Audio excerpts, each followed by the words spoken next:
welcome back to Kerala Podcast. I'm your host, Miss Mackenzie. And as always, before we begin, remember to follow all our social media pages. That's Facebook, Instagram, TikTok, and Threads at Podcast Mackenzie, so you can keep up with the latest updates from us. Links will be in the description. And today's guest joining us is an accomplished British writer, an artist, and also an academic, Sean Parker. And we are thrilled to have him here and discuss his latest book, Compelling Speech, The Stammering Enigma, which delves into the fascinating world of stammering and its profound implications for creativity and society. Welcome to the show, Sean. Thank you, Phyllis. Lovely to be here. Yeah, lovely to have you here as well. But before we begin with diving into your book, which you published early on this year, I'd like you to take us back. Walk us through your journey. How did the Sean Parker we know today come?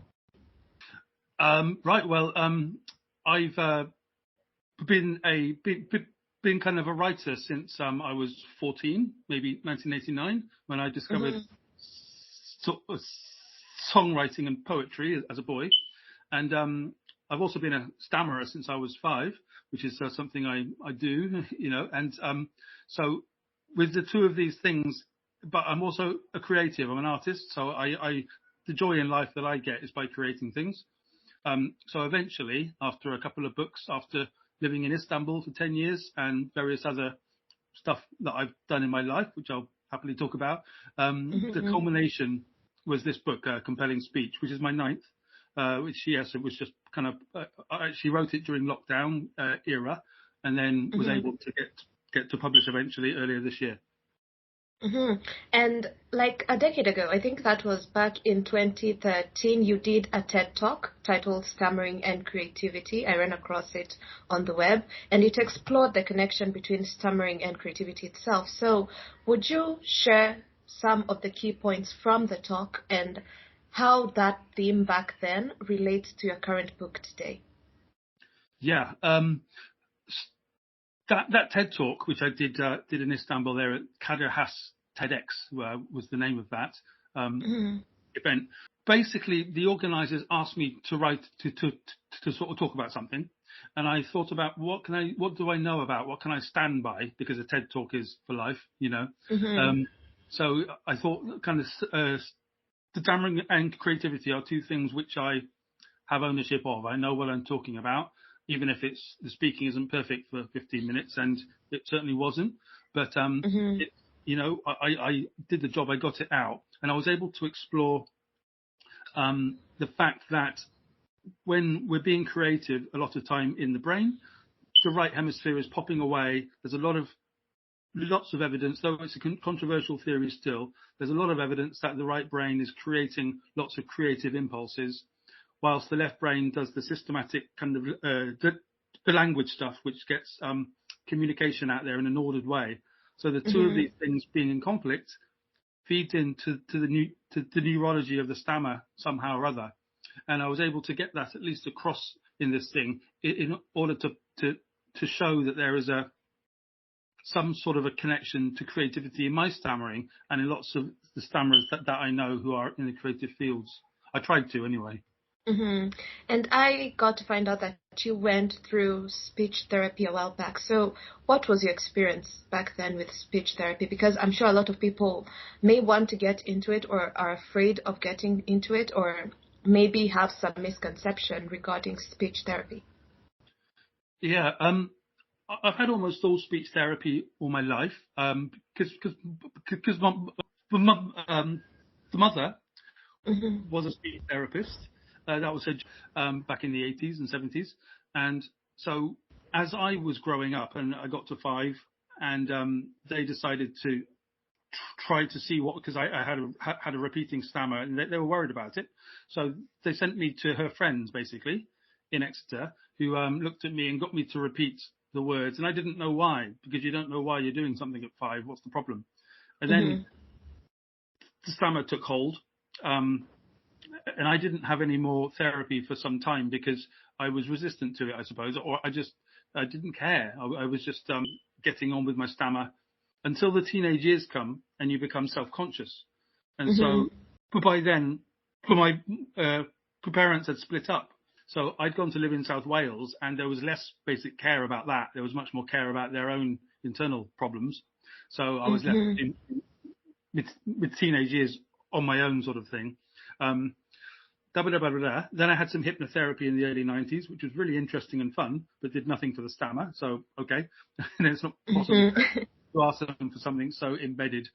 So that these things I just touched on to see what they were like, as opposed to doing any of it for like a year solidly, because I just wanted to know what was going on. But the best one was in 2004 when I was 29, and I went to the City Lit in the centre of London, because I was basically desperate to get a hold on this, because I knew I wanted to be a teacher. I wanted to do lots of things, communicative things, and I wasn't able to with my stammer as it was, which was a real blocker. And they at the City Lit were able to explain lots of little techniques about the voluntary stammering, about what we do, about the fact that the stress of the stammer is worse than the stammer itself, all these kind of things.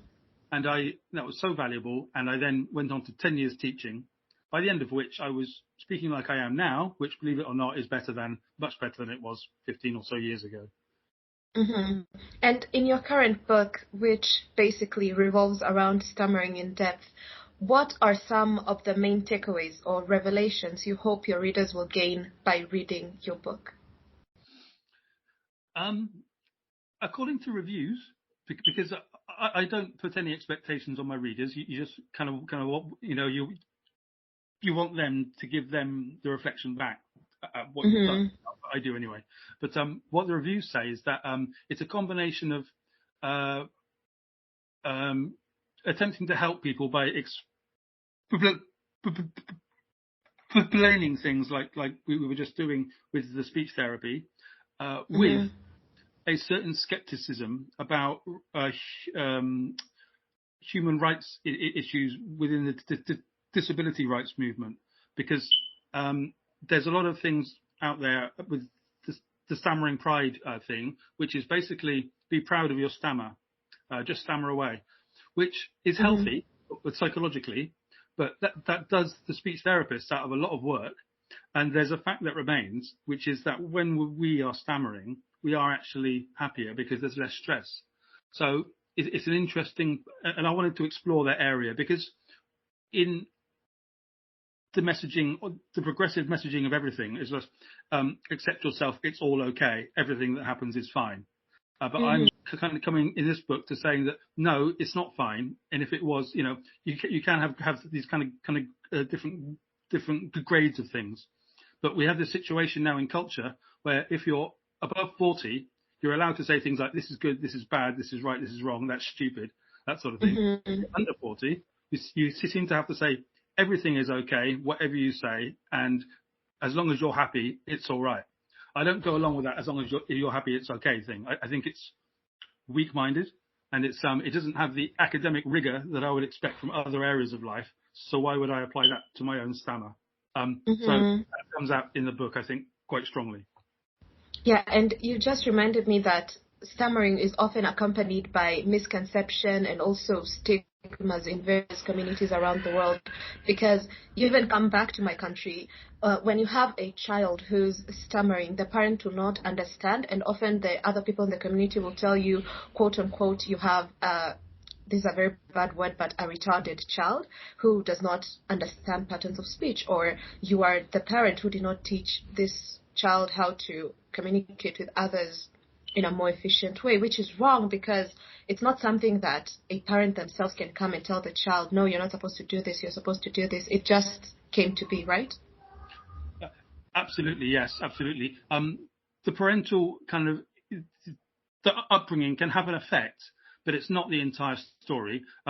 They can help by giving the child sort of a bit of time to get it out, and to shut down their brothers and sisters who are kind of interrupting them would help.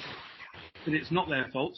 It's a thing that the stammer is doing to themselves for a neurological reason. So if you think the fault's sort of in the genes, then possibly it is their fault. But then everything's everybody's fault then, So it's not the parents to put it onto themselves, but it's for them to understand that the stammer is doing this to themselves, but you can help them through it too. by being kind in the proper sense, as opposed to in the be kind to everybody, whatever nonsense they say sense, but just being kind to your children is possible to do. But you're quite right with everything you just said, yeah.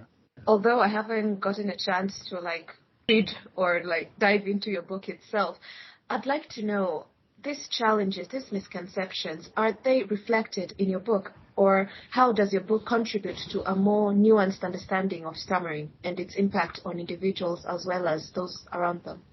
I suppose the main kind of sort of takeaway on that is that the stammering, as well as lots of other difficulties in life, is not the content of life itself. It's just a part of what a person does.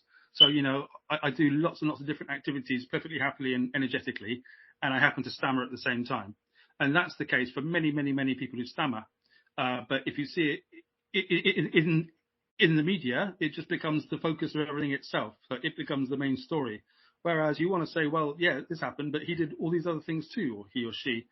And the fact that the person that's speaking to a stammerer often says, what can I do? How can I help? I hope he's kind of relaxed with me, sort of thing. And it's often nothing to do with them. They think it's something to do with the relationship between them and the stammerer, and it really isn't. It's about the information that the person who stammers is trying to impart. And that's accidentally, totally subconscious, so there's no control, unfortunately, going on here. It's all in the neurologicals, but being displayed like a limp, really. Is that it? As I say, it doesn't have anything to do with them. It's about the information and that having to be understood. That's when you're likely to kind of hear it the most. And that's what I try to get into the book as much as I can. Because there was somebody on TikTok who's a comedian. I don't remember his name. I just came across his content, and he has a stammer as well. And he was saying that sometimes the stress he receives from work increases his stammer, because there are times you wouldn't even tell he stammers, but there are times it's so out there that you can clearly say this person is stammering. And he says that stress actually is like a trigger for him. The more stressed out he is, the more likely that he will stammer a whole lot more when it comes to his sentences. So do you also have triggers like this when it comes to you and stammering? It can be, yes. And if you're tired, if you're stressed, if you're unhappy or in a less good mood, it can somehow get to the root of those muscles and have a deleterious effect.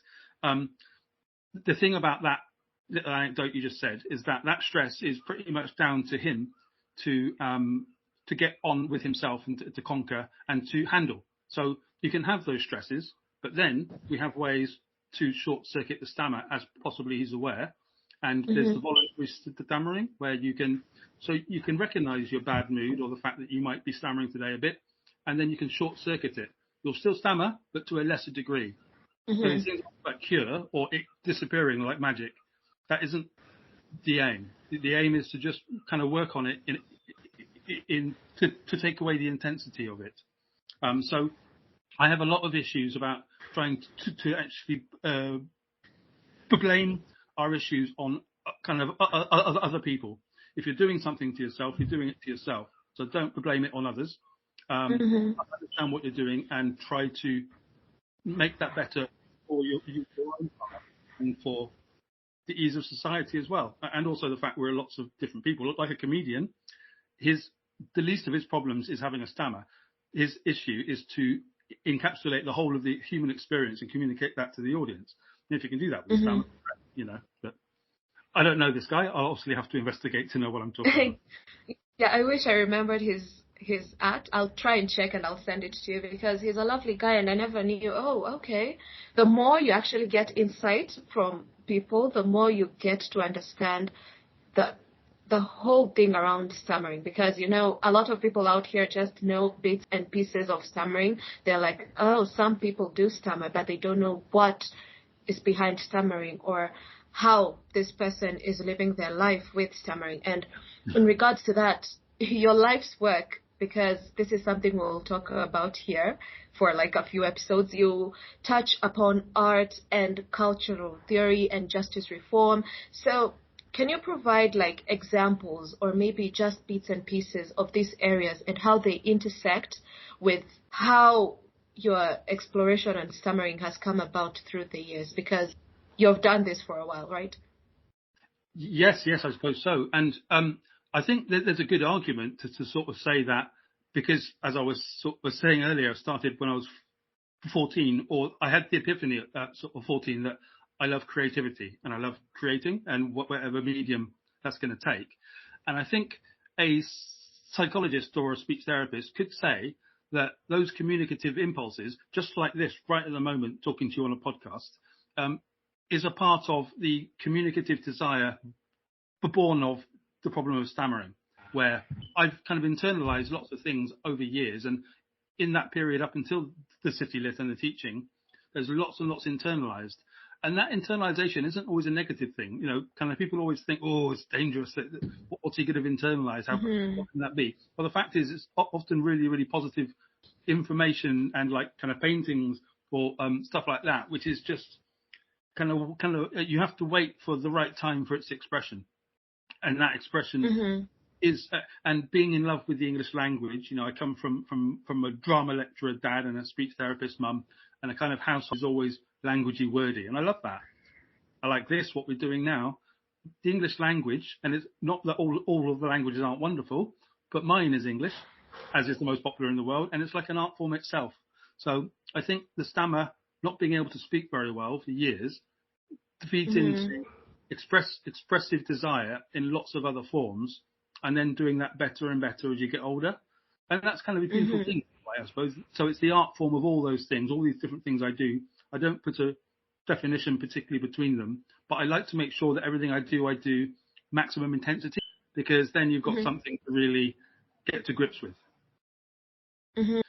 Almost everybody realizes that lots of successful people have had stammerers and it hasn't stopped them and all the rest of it. But that doesn't go into what the thing actually is itself, and our dependence on communication as a value. So if this kind of conversation can help people to understand it's just a thing that you're doing and it's not a thing that you are. You know, it's exactly like having a limp as far as I'm concerned. It's like if a person's had polio, which in both of our countries would have been a thing till relatively recent, you know, it exists, that limp that people get from that sort of childhood disease, that's physical and observable. We have this thing in our tongue, in the speech kind of mechanism, which is like polio, but comes out now and again whenever it wants. And you've got no control over it. And that is the essence core of the stammer.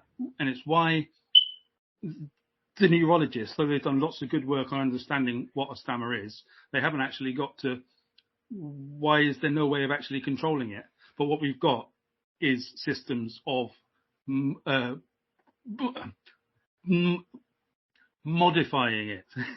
And I just did some modification for you right there. So it's like, I couldn't have said that word 15 years ago, you know, without, it just wouldn't come at all. But I can kind of break it down, modification, into making it a word that I can use, for example. So there we are, example in real time. And in regards to this and everything we've discussed today, what would be your final words to anybody who's listening to you right now? Anybody who's listening to me right now, well, it's been a very noisy day, but we're talking about things that are very important in front of our cultural noises, and that's rather cool. I love the fact that I can talk on a Wednesday morning just before the kind of Parliament questions that I have to watch for my justice reform work, that I'm able to talk to somebody in another part of the world who's so intelligent and on it as you, and we're able to communicate our stuff out to people who care. I think that's incredibly valuable. It's the best thing about tech. And that is the last thing on this book of ours. I don't think this is going out as a picture, is it? But anyway, we'll leave them with a photo on social media. They'll see it. That's the one. And so that's I'm happy to be able to sort of to sell that, and I'm also happy to talk about all the other things that we do in the future. And we're also glad to have you here. And although that was all the time we had for today, these days our podcast episodes are really short. I've realized that audience retentions are not that high when it's past 30 minutes. But for everybody who's listening, remember to check out Sean's socials and also grab a copy of his latest book and all other works on Amazon. The link will be in the description. Grab the ebook, grab the paperback, leave the reviews, leave your comments. We'd like to hear about what you think regarding stammering, regarding his book, regarding his other works. And stay tuned because Sean and I will be having a 6-part episode series right here for the next coming weeks. I'm calling it Culture, Canvas, and Convos.